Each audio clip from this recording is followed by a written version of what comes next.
One of the questions I get regularly is, what is a chaplain and why would I need one?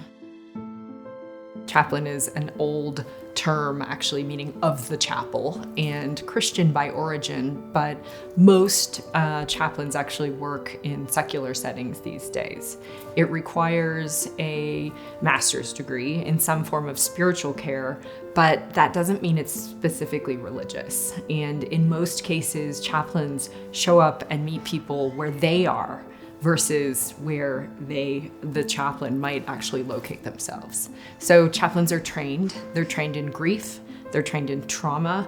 They're trained in supporting people through crisis situations in the military, in hospitals, in hospice, in the police force.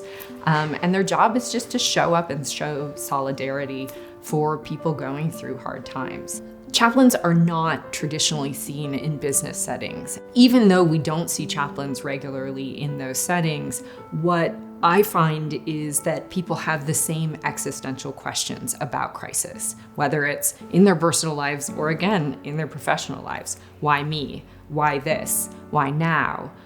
This isn't fair. What's the meaning of all of this? I've lost my reputation. I've lost my identity. Feelings of grief, despair, disorder. All of that is well served by chaplaincy training, which is around trauma and grief and how to get through when you don't know the answers to these things. And so actually chaplaincy feels quite natural to me in crisis settings with business leaders, and they seem to have fewer access points to that kind of support to begin with.